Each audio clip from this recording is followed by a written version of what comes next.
असम में नीलकंचल पहाड़ियों पर एक ऐसी जगह है, कामाख्या मंदिर। इसे तंत्र और सृष्टि की जो आदि ऊर्जा है ना, उसका सबसे शक्तिशाली और रहस्यमयी केंद्र माना जाता है। ये सिर्फ एक मंदिर नहीं है, बल्कि एक ऐसा स्थान है जहां कायनात के, सृष्टि के सबसे गहरे रहस्य छिपे हुए हैं। तो सवाल ये उठता है कि आखिर ऐसी क्या बात है शक्तिपीठ में? क्या चीज़ इसे इतना खास, इतना अद्वितीय बनाती है कि इसे तंत्र का सर्वोच्च केंद्र माना जाता है? चलिए आज इसी रहस्य से पर्दा उठाते हैं। देखिए, इस मंदिर की पवित्रता को समझने के लिए ना हमें थोड़ा पीछे चलना होगा, उस पौराणिक कथा में जहां से सबकी शुरुआत हुई। ये कहानी है एक देवी के महान ब्रह्मांडीय बलिदान की। तो कहानी शुरू होती है राजा दक्ष के यज्ञ से। वहां माता सती अपने पिता द्वारा हुए अपमान को सहन नहीं कर पाईं और उन्होंने अपनी देह त्याग दी। अब उनके वियोग में भगवान शिव का जो दुख था, जो क्रोध था, वो पूरे ब्रह्मांड पर प्रलय बनकर टूट पड़ा। वो सती के मृत शरीर को लेकर तांडव करने लगे। पूरी सृष्टि को बचाने के लिए तब भगवान विष्णु को हस्तक्षेप करना पड़ा। उन्होंने अपने सुदर्शन चक्र से माता सती के शरीर के 51 हिस्से कर दिए और ये अंग धरती पर जहां जहां भी गिरे वहीं एक शक्तिपीठ की स्थापना हुई। और कामाख्या, ये वो जगह है जहां माता सती का योनि भाग गिरा था, और यही वजह है जो इसे सभी शक्तिपीठों में सबसे शक्तिशाली और सृजनात्मक ऊर्जा का केंद्र बनाती है। अब एक बहुत ही दिलचस्प बात, यहां देवी की कोई पारंपरिक मूर्ति नहीं मिलेगी। जी हां, उनकी पूजा एक ऐसे रूप में होती है जो सृष्टि के, मतलब क्रिएशन के मूल स्रोत का ही प्रतीक है। मंदिर के गर्भगृह में देवी की पूजा होती है योनि मुद्रा के रूप में। ये असल में एक प्राकृतिक रूप से बना हुआ पत्थर है जो गर्भ यानी ए वूम का प्रतीक है, वही जगह जहां से पूरी सृष्टि का जन्म होता है। तो ये सिर्फ एक पत्थर नहीं है, ये तो जीवन की उत्पत्ति का, ओरिजिन ऑफ लाइफ का एक जीता जागता स्वरूप है। और कमाल की बात यह है कि ये योनि मुद्रा एक प्राकृतिक गुफा में है और इससे लगातार नॉन स्टॉप एक अंडरग्राउंड झरने का पानी बहता रहता है। ये जो पानी का बहना है ना, ये जीवन की निरंतरता, a continuous flow of life और उस कभी ना खत्म होने वाली रचनात्मक ऊर्जा का प्रतीक है। तो ये योनि मुद्रा किन किन चीजों का प्रतीक है?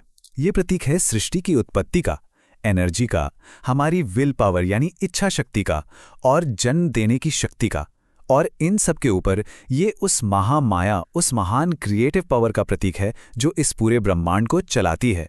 मतलब ये जीवन के सबसे फंडामेंटल प्रिंसिपल्स का सेंटर है।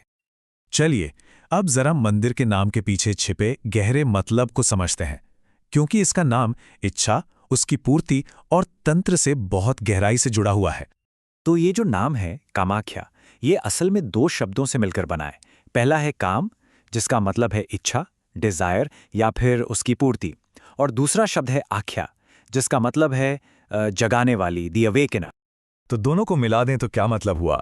मतलब हुआ वो देवी जो इच्छा को जगाती भी हैं और उसे पूरा भी करती हैं। इसीलिए इस जगह को हर तरह की कामनाओं की पूर्ति का केंद्र माना जाता है।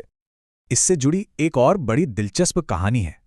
कहते हैं कि जब भगवान शिव ने गुस्से में कामदेव यानी इच्छा के देवता को भस्म कर दिया था, तो इसी जगह पर देवी की कृपा से उन्हें दोबारा जीवन मिला था। सोचिए, इसीलिए इस मंदिर को इच्छाओं को फिर से जगाने और जीवन शक्ति को लौटाने वाली जगह भी माना जाता है। कामाख्या मंदिर सिर्फ इन कथाओं के लिए ही नहीं, बल्कि अपने एक बहुत ही अनोखे सालाना उत्सव के लिए भी पूरी दुनिया में जाना जाता है। इसका नाम है अंबुबाची मेला। हर साल 3 दिनों के लिए इस मंदिर के दरवाजे पूरी तरह से बंद कर दिए जाते हैं। लेकिन ऐसा क्यों होता है? तो इन 3 दिनों के दौरान ऐसी मान्यता है कि देवी अपने वार्षिक मासिक धर्म से गुजरती हैं। यह असल में धरती की प्रजनन क्षमता, उसकी फर्टिलिटी का प्रतीक है।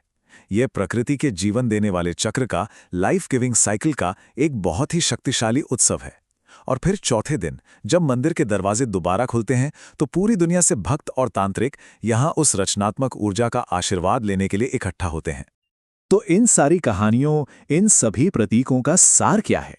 असल में कामाख्या है क्या? देखिए, कामाख्या सिर्फ एक पूजा स्थल या मंदिर नहीं है। ये सृष्टि की उस प्राइमल एनर्जी, उस आदि ऊर्जा, इच्छा शक्ति, मातृत्व और तंत्र के सबसे गहरे ज्ञान का एक जीता जागता स्वरूप है। ये वो केंद्र है, वो एपीसेंटर है, जहां जीवन की सबसे मौलिक, सबसे फंडामेंटल शक्तियां प्रकट होती हैं। और ये सब हमें एक बहुत ही गहरे सवाल पर लाकर छोड़ देता है कि सृष्टि की इस आदि, इस रचनात्मक ऊर्जा का हमारे अपने जीवन में क्या महत्व है और क्या हम इससे किसी तरह जुड़ सकते हैं।